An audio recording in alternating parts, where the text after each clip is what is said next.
Understanding Financial Aid Award Letters. And we are going to be recording this session just so that you all can view it and others can view it afterwards. And we can go to the next slide.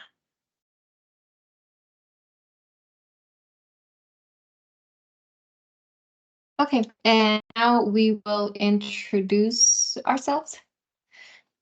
My name is Cristela Calderon Sandoval, and I'm a program officer with the Scholarships and Financial Aid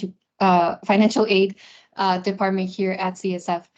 Before this role, I was doing outreach for the College Bound Scholarship in the Tri-Cities area, and I'm happy to be here sharing information about award letters. And now I'll let Carrie introduce herself. Good morning. My name is Carrie Moss. I'm also a program officer here at CSF in the Scholarships and Financial Aid Education, and I oversee 3 scholarship programs: the MLK Scholarship, BECU Scholarship, and Governor Scholarship for Foster Youth. Before that, I was a financial aid officer. I'm very excited that you guys are here with us. Thank you for taking the time out to be here today. Wonderful. And I'm Melissa Pico. I'm the College Bound Regional Officer for the King County area. And we can head to our next slide of what we're going to be focusing on today.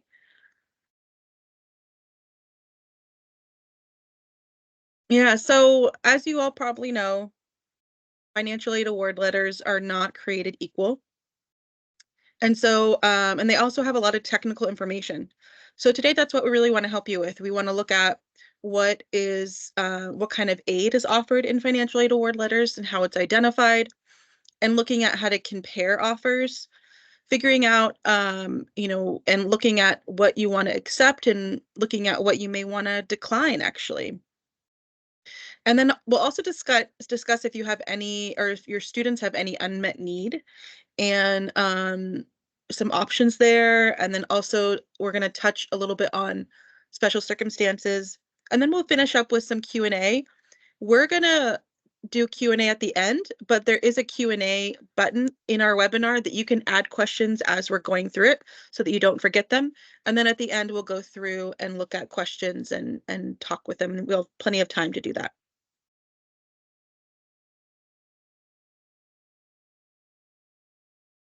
Okay, so first we want to acknowledge that financial aid in this year has been unlike any other year. And we know that there are still students that haven't even been able to complete a FAFSA yet. We are not unaware of that. So, and at the same time, we want to still be able to prepare you for the students that are starting to get their financial aid award letters, and for when schools are getting all the information. So in that sense, that's one of the reasons why we record, is so that no matter when your student gets their award letter, you can go back and review this for when you need to talk to a student about it, or if you need to, double check that you remember something correctly. And it's going to be recorded, and the slides will be available, and this and other great information is always available on the CSF Financial Aid Hub, which we will touch on a bit more in our resources later. But for now, let's jump into some key terms. So something you're going to hear a lot today, and what you'll see a lot on financial aid award letters, is cost of attendance.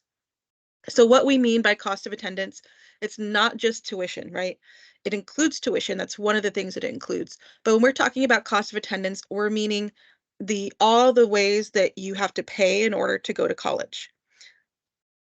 Excuse me. So that's going to include tuition and fees, any housing, food, books and supplies, transportation, and other miscellaneous or personal, items, expenses that you may end up having when you're in college. And a lot of the cost of attendance is going to be affected by these 4 things, among other things.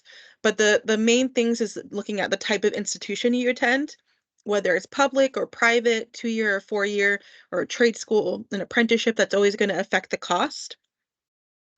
Whether a student lives on or off campus obviously makes a big difference. Additionally, if you have students that are going to out-of-state colleges and they're going to be a non-resident, that's a lot higher cost than necessarily attending in-state. And then the number of credits. Depending on how many credits a student takes, whether they are on a low load or overloading, that's always going to affect the cost of attendance.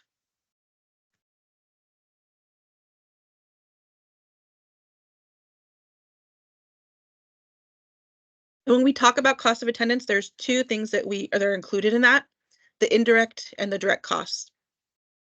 The direct is like the fees, the tuition, all those things. The indirect are the things that some institutions don't necessarily consider, like transportation, like books, like insurance, things like that.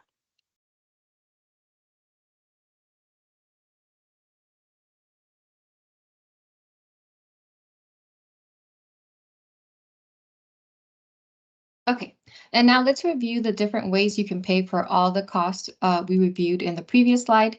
So what are the types of financial aid available for students to pay for their college expenses? When students are looking at their college's financial aid award offer, they may see that they have been offered a lot of different types of aid. It's important that when you look at a financial aid package, that is the award letter, that you're able to distinguish between the types of aid that the student is offered. Because not all financial aid packages are created the same, and it's important to know the difference between the types of aid listed on the award letter to understand which one is best for students. So let's review the three main types. One type of aid is free money that includes grants and scholarships. This is the best type of aid available. Grants and scholarships are financial aid that you do not have to pay back. You do not incur any debt or pay out of pocket. And the second type of aid, let me click through this slide. Okay, the second type of aid is loans. They're also known as student loans, and it is money students borrow to pay for school. Loans are an investment in the student's future if they do need to borrow money. Remember to advise them to only take out what they need because there is a cost to borrowing money from institutions. These loans must be paid back with interest. And when making a decision on what school to attend, it's important that students know their borrowing limits and how much debt they are comfortable with. And then let's go to the third type of financial aid. So this is earned money, also known as work study. This is usually an on-campus job that allows students to earn money while they are in school. And we will discuss these three options later in the presentation and other questions to consider if the student is offered these types of aid. Okay. Colleges use financial need to determine if a student is eligible for certain types of aid like grants, certain student loans, and scholarships. Financial need is determined by subtracting the total amount of free money from the cost of attendance. Unmet need can be filled with different types of funding to ensure the cost of attendance is fully covered. Work study, loans, private scholarships, family support, and savings are types of funding that can be used to pay for the gap or unmet need that the student has.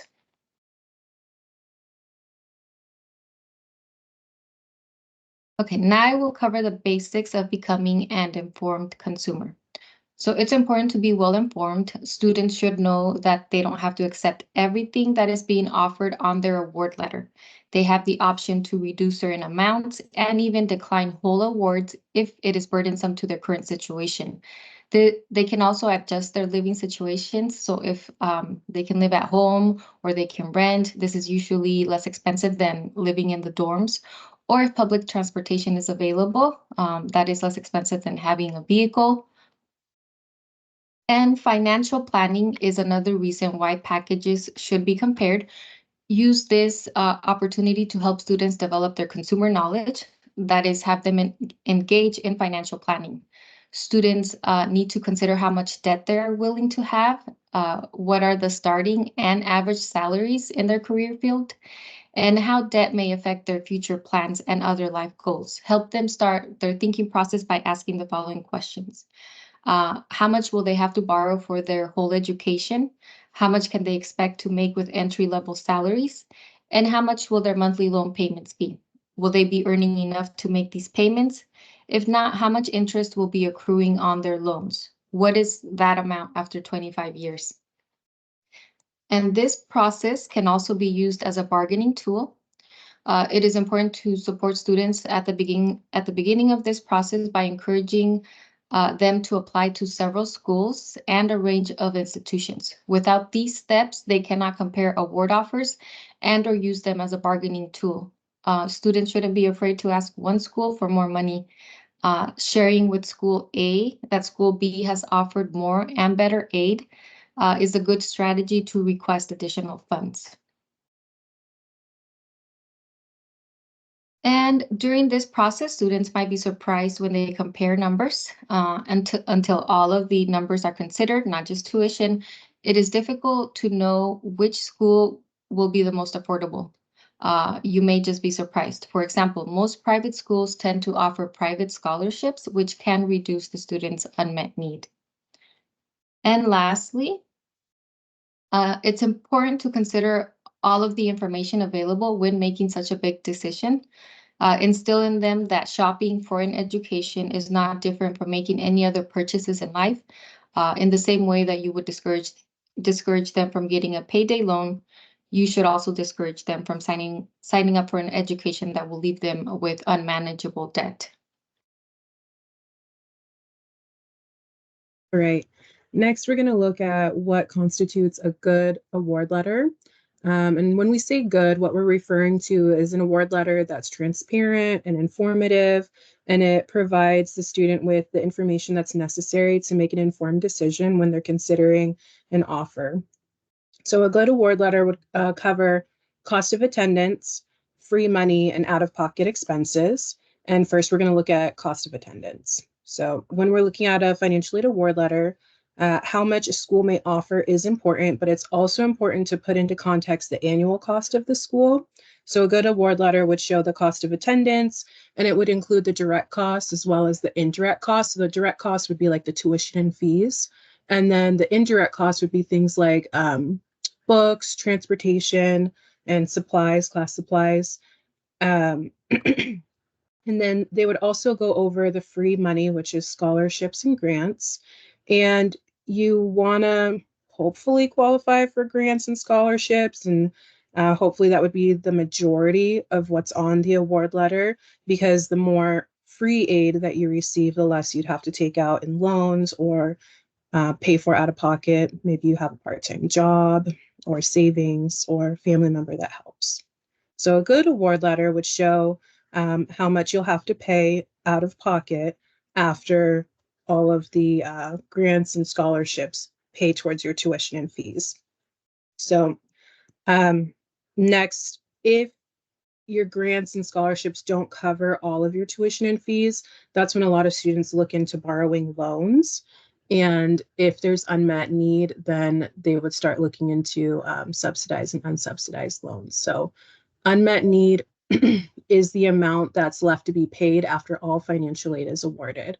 So the next steps that they would look at, excuse me, is hopefully at the bottom it'll show, all right, do you want to apply for loans? These are the next steps to apply for loans.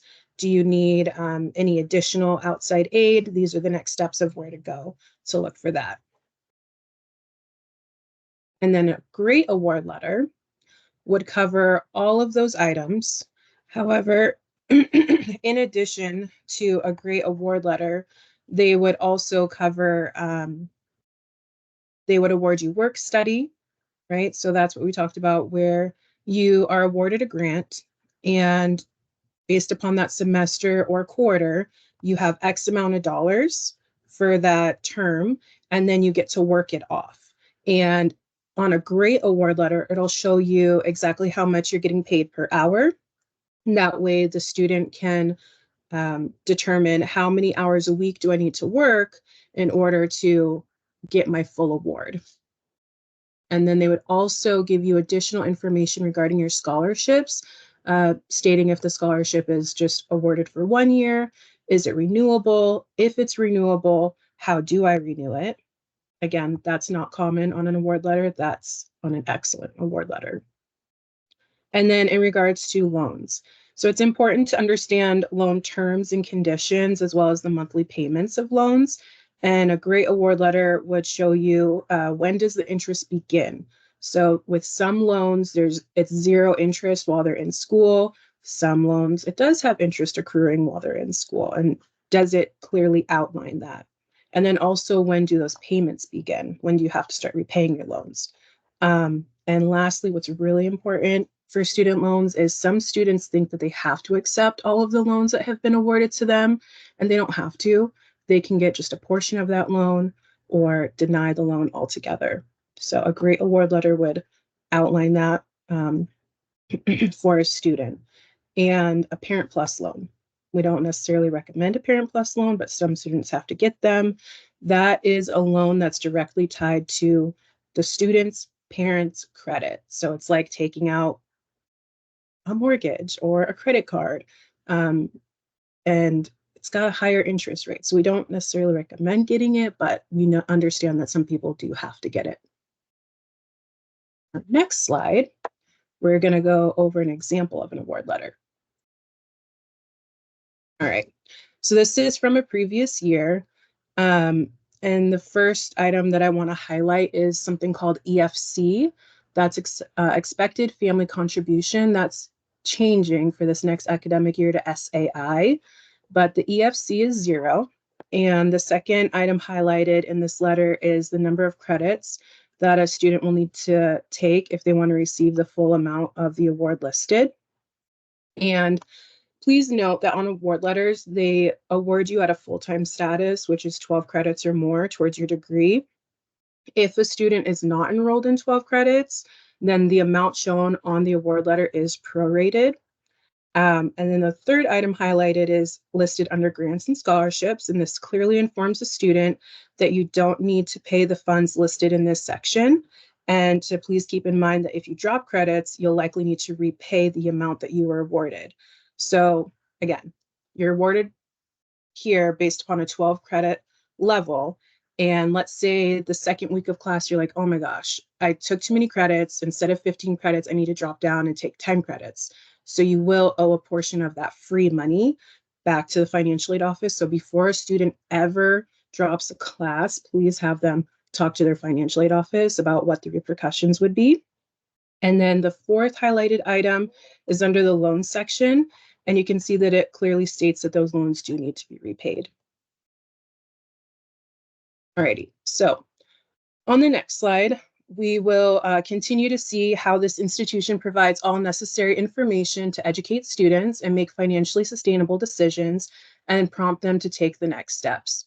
So here, the next steps for the students planning on borrowing loans will be for them to sign a promissory note. All students who receive loans have to sign a promissory note, and there's a link there to help the student complete that task.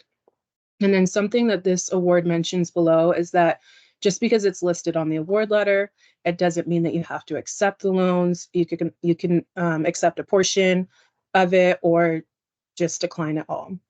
Next, you can see that the student qualifies for work study, and it spells out the hourly rate, the number of weeks in a semester, and the frequency of payments. And so with this information, the student can calculate how much they need to work to earn the whole award listed on their offer, and it also provides information on the next steps. And then after that, we can see the total amount of aid offered and how it's going to be dispersed. And in this case, it's through a debit card called Hire One. And then we can also see the 9-month estimated budget for those living on campus as well as off campus. And then it's broken down for tuition, fees, room and board. But please keep in mind that these totals are missing books, transportation, class supplies, and personal expenses. So all in all, we've decided that this is a pretty transparent award letter that helps a student take action to see, is this an institution that I would love to go to based upon the award. But not all award letters are created like this one. So when you're looking at your award letter, there is, if there's any information missing or it's unclear, it's vital to ask questions of the financial aid office and to research. So this will ensure you are well informed to make the best decision possible, and you'll always want to contact your financial aid office first if you have any questions.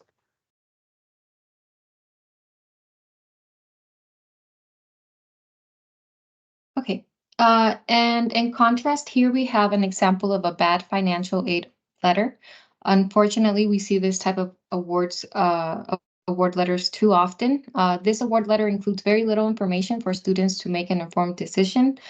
There's no cost of attendance, no student aid index, no instructions on how to accept loans.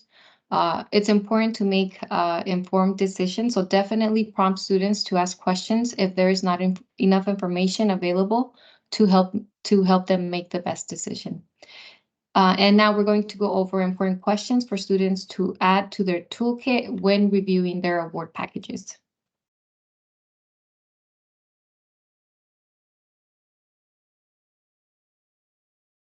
Okay, so again, when assessing the school cost, it's important to ask these questions.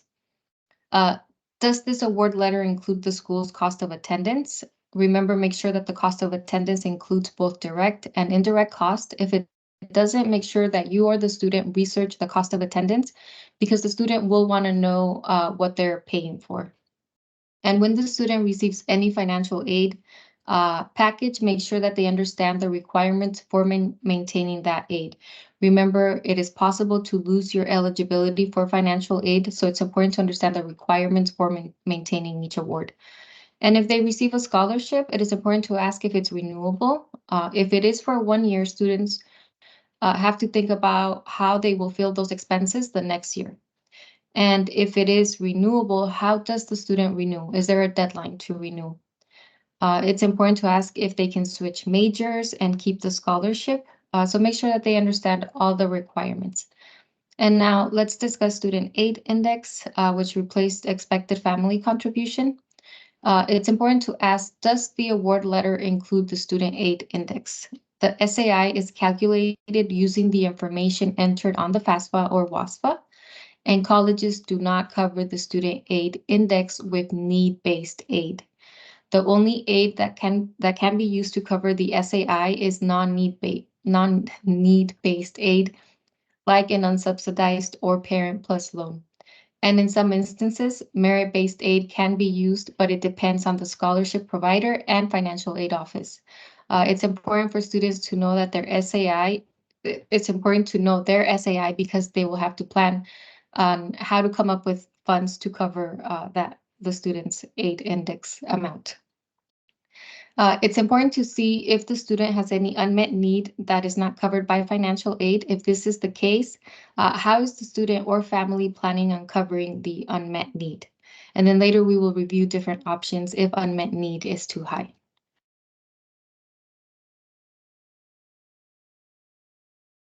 Okay. And when reviewing loan offers from colleges, students have many things to consider before borrowing. First, they should know which loans are being offered by the school.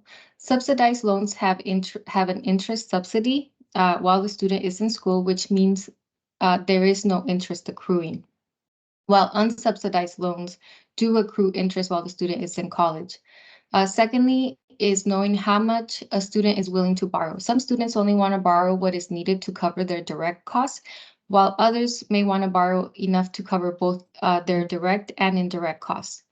And like any loan, whether it's a student loan or a car loan, knowing the interest rate and terms and conditions is essential before borrowing. Going in blindly can be detrimental for students as they go into repayment. And finally, students have to think long-term. What will their loan debt be years into the future? Do they need to consider more debt for graduate school? Will their earnings after graduation be enough to pay for their loans? It's also important to consider adjustments to aid. Some financial aid offices may have a practice that limits institutional aid when students receive additional funding. For instance, a student may initially be awarded an institutional grant and later receive a scholarship after the initial award letter. Colleges will then take away the institutional funds and replace it with a scholarship. This is known as aid displacement. Students should be questioning this practice with their aid offices.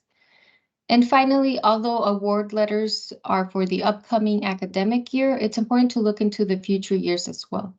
Will this year's financial aid package cover the same expense next year? Do award Do awards change as costs go up? And how much, if any, does tuition increase each year? Okay, and now we're going to examine 4 different award letters. But before we do that, here is the formula we will be using on the next slides. First, we want to gather all the components that are included in the cost of attendance to get that number. Then we will gather information for all of the free money gift aid that the student received. And then for the third step, we will deduct the free money from cost of attendance, and that will give you the balance of what needs to be paid, or the gap. And then for the fourth step, you can use this information to obtain the student's out-of-pocket cost for 4 years. You would add the student aid index, total loans, work study, gap, and multiply that by 4 to get the total out-of-pocket cost for 4 years. And this calculation does not include interest rates. And now let's compare examples of potential offers. On this slide, you can view an example of the cost of attendance at 4 schools. Which school seems most affordable? And as you can see, Bellevue College is the most affordable option when compared to the other 3 schools. Okay, so based on the previous slide detailing the cost, take a look at this aid package, or these aid packages, and see which aid package is the best. You can see that if the student attends Bellevue College, the student's total cost of attendance is covered with the financial aid that they received. The student has a gap of about $1,000 at the University of Washington, and at Eastern, it's about $2,000. And then at Whitworth, it's about $18,000. And now let's review the student's work study options. Okay, so in this example, the student is offered work study at all 3 schools, with the exception of Bellevue. University of Washington and Eastern offered $1,000 each, and Whitworth offered $3,000.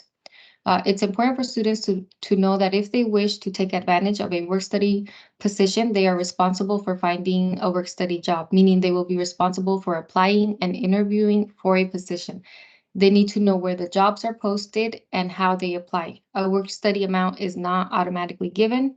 It must be worked for like a regular job, so you earn as you work. If students are considering taking a work study position, make sure they understand how to proceed with securing the work study award. And it's also important for students to consider they should forecast how many hours they will have to work a week to earn that work study award. And keep in mind that they will have to balance their time getting used to a new college environment, studying, and other aspects of college life. And now Carrie will continue with this comparison. Thank you. I'm going to go over loans. So as we look at loans, let's review the key differences between the direct subsidized loan and the direct unsubsidized loan. So a subsidized loan, those are the ones that we talked about that are interest-free while the student's in school. And then the unsubsidized loan, it has interest accruing while the student's in school. But with both of them, there is a 6-month grace period before the student needs to start repaying them. So for example, if a student takes out a $2,000 unsubsidized loan, when they're done with school, because that interest is tacked on, their loan payment would probably be about $2,200 that they'd have to pay back. So that makes a subsidized loan a more favorable loan, but it's also important to know that with loan eligibility, some students don't qualify for a subsidized loan because it's all about unmet need. And that's a little bit more detail than we're going to go into here because the financial aid office will let the student know on their award letter if they qualify for a subsidized loan. So both loans, again, they have a 6-month grace period before the student needs to start repaying. But there is kind of a caveat to that. A student needs to be enrolled in at least half-time, which is 6 credits towards their program. So maybe a student will take 5 credits during summer quarter, and they'll be surprised with a letter that says, hey, you'll start repaying your loan soon. And they're like, what? I'm going to school. What's happening? A student needs to be in 6 credits towards their program to be in that grace period and not have to pay anything back. So another type of federal student loan is the Parent Plus loan. And this loan is borrowed by the parent. And unlike the subsidized and unsubsidized loan, the Parent Plus loan is credit-based. And the parents may get denied as or need a cosigner if their credit score isn't high enough. And similar to the unsubsidized loan, it does have the interest accruing while the student is in school and a higher interest rate. And also repayment begins while the student is in school. So we don't advise to get a Parent Plus loan, but we know that for some people, that's the only option. Alrighty. On the next slide, we're gonna compare costs. So in the chat, before we move forward, hold on. In the chat, let's look at the schools and see who offers the most financial aid. Okay, so if you want to drop it in the chat, who do you think offers the most financial aid? Okay, clearly we can all read. It's Whitworth, right? They offer the most grant aid. So in red, you'll notice the cost of attendance for each school, and Bellevue College has the lowest cost of attendance, and it's the most affordable. Whitworth is the most expensive. And to keep this exercise uniform, we've got an EFC of 0, which means students qualify for the most amount of grant aid. And then as we compare the grant aid available by school, you'll also notice that the school that has a lower cost of attendance also has the least amount of grant aid available, because their school doesn't cost as much annually. That means that the student can't be over awarded in grant aid, if that makes sense. So a student attending Bellevue College would never get the same amount of grant aid as a student at Whitworth. So as we continue looking through the other aid awarded, you'll see that a student attending Whitworth, they had to take out about $34,000 in loans to cover the cost, like the unmet need gap, because their grants and scholarships and work study, it just wasn't enough. And also you can see that a student who's at Whitworth probably is living on campus versus a student at Bellevue is living off campus. So people just really need to consider maybe going to a 2-year college for prereqs before transferring to a university. And on the next slide, we're going to look at the same schools, and we're going to compare the direct cost versus the aid that was awarded to them. So it's going to be very similar to the last slide. In the first line, you can see the drastic difference between the annual cost of attendance between Bellevue and Whitworth. And then you'll see the gift aid on the second line, and it's about double the amount of Bellevue College. And line 3 will show us after paying off tuition and fees, 3 out of the 4 schools, they'll give the student a refund, right? So that's the green. And then the other student, they will use the money to go, that'll be used towards books, transportation, etc., whatever you may need. And then with Whitworth, because their annual cost is so high, after receiving about $40,000 in grants and scholarships, the student still needs to find a way to pay for like $15,000 in tuition costs, and that's not even including their books, transportation, housing. So the other students who are attending UW, Eastern, and Whitworth, they seem to also have quite a bit of expenses outside of school. So you can see that they're taking out loans. And overall, it may be in a student's best interest, like I said before, take prereq classes at a community college to help save money before transferring to a 4-year if that's really their dream. And then while at that large university, maybe consider living off campus because those dorms are really, really, really expensive. The dorms cost the same or more as the annual tuition.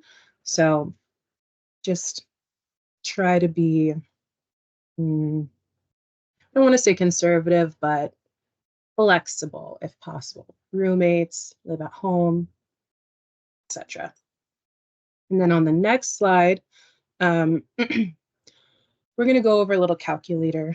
So when considering taking out loans, it's important to understand that how much you're borrowing will impact your future after you graduate. And it's important to forecast how much interest will be accrued, what the monthly payments will be once you have to start paying them, and then what the recommended minimum salary is to live comfortably and to repay your loans. So in this example, we use the national average amount of student loan debt. And when you're considering taking out loans, also think about the entry-level wages of your job that you're considering applying for, and borrow only what you need that you'll be able to pay back. So what's also really important to remember is failure to repay your loans is going to directly impact you. It's going to impact you to the point where your credit gets shot and you can't rent an apartment or buy a house. And unlike a credit card or a mortgage or a business loan, those can be discharged in bankruptcy, but student loan debt can't be discharged. So we always recommend that you borrow responsibly.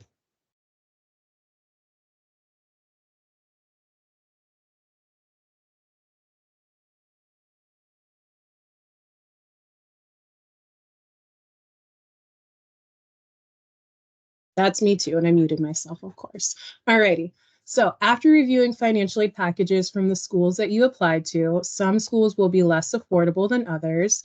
And what you'll do in that case is you'll look to see what other options you have. So you can always try to find more aid. And this can be done by appealing the financial aid packages with the schools that have responded to you to see if there's any additional types of aid available. Or if you're experiencing any special circumstances, consider a special circumstance or professional judgment appeal.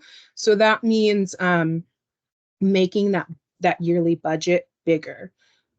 So let's say that Bellevue College budget, I know Bellevue College, I think now they have dorms on campus. So maybe you're living on campus. They can do a professional judgment to increase your budget so that you can get more loans if you want more loans. So that's kind of what that's referring to.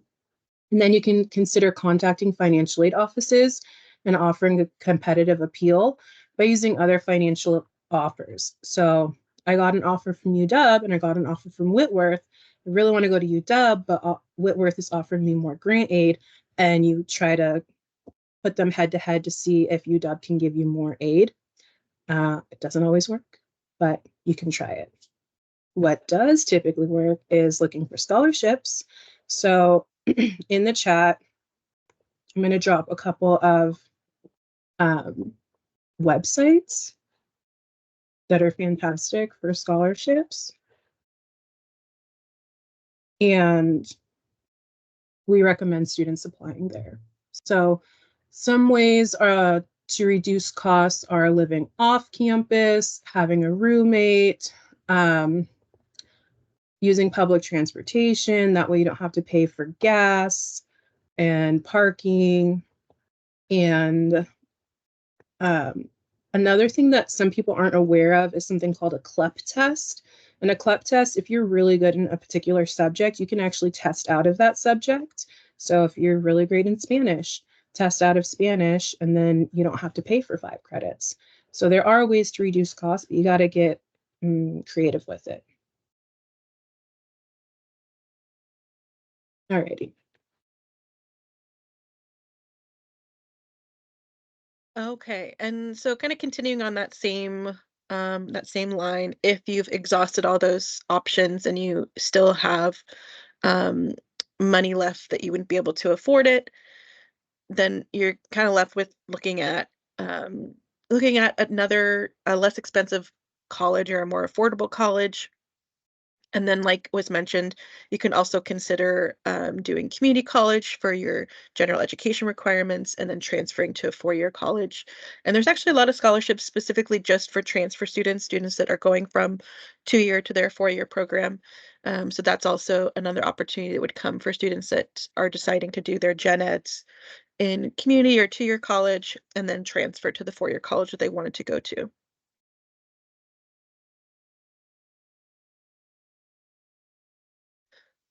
So we're going to touch a little bit on special circumstances appeal. We actually have a separate presentation on the Financial Aid Hub for special circumstances appeal, so we won't go in depth here, but obviously it's something that is that can become an option when you're looking at your award letters. And so there's two types of special circumstances appeals. The first is one where your goal is to get your student aid index reduced, meaning the amount of money. In our examples, we had a SAI or student aid index of 0, meaning the family or the student was responsible for $0 of that.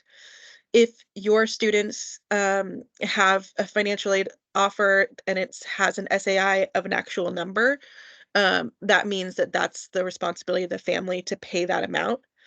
And one of the special circumstances appeal is saying, actually, this is not accurate. This family cannot pay that amount, to try and see if you can get them qualified for additional aid.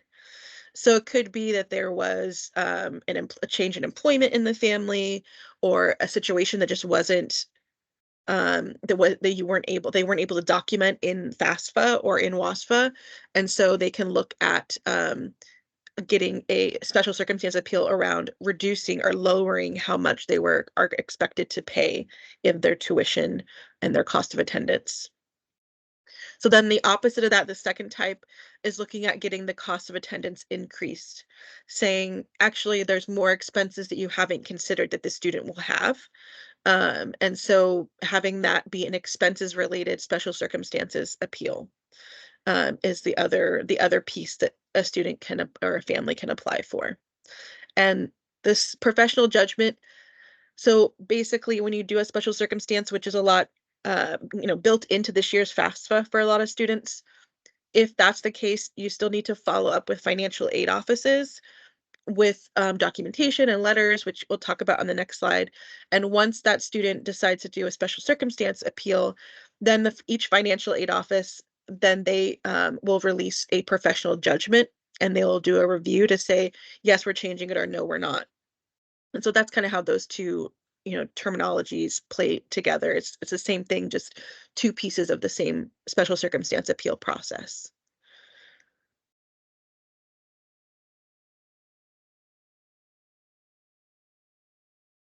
And so this is a great website for students that are needing to do a special circumstance appeal, whether they did it on their FAFSA or when they get their award letter, something has changed and they feel like they need to do an appeal at that point. Either way, this website can be really helpful to help them put together, what letters they should include and who they should come from, and just kind of put the whole thing together. So it's a great website that we recommend for you to utilize with students, and for students to utilize with their families as well.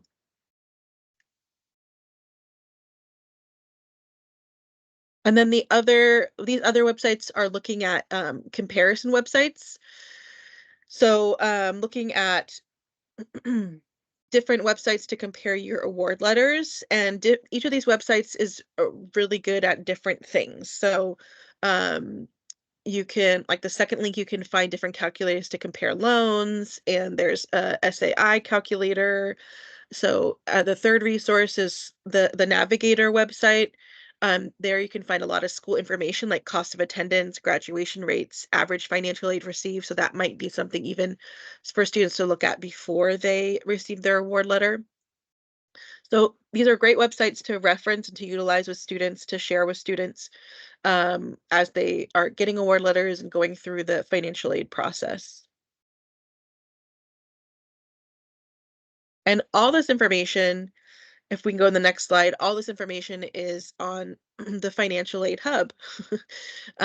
We have recorded presentations, PowerPoints, including a presentation about special circumstances appeal, if that's something that you are wanting to get more information about, or have students that are going to be doing that process. And there's handouts on there. There's different guides that are in English and Spanish. It's a really great website. I recommend it to all my educators. I know I go on it at least once a day to access information and to review or share something out. So it's a really great website that if you haven't bookmarked for yourself, you should definitely do now. It's just it's just has a plethora of resources and information, and it's updated on a yearly basis as they do more presentations and update all that kind of stuff. So it's a really well organized and helpful website for staff. Okay, and with that, we would love to hear if there are any questions that you all have that was brought up. I know I don't see any in the Q&A piece, which is totally fine. You could raise your hand, you could put it in the chat, you could put it in the Q&A. Please let us know if you have any questions that we can help with.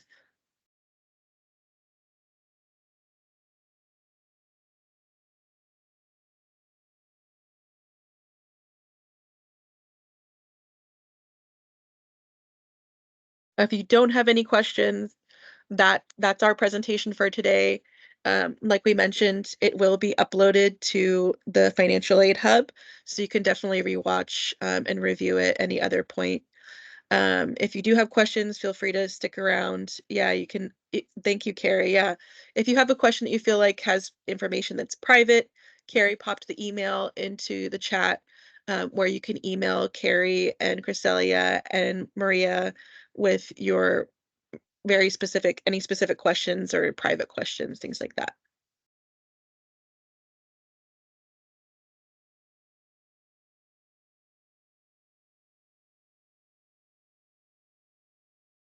Thank you.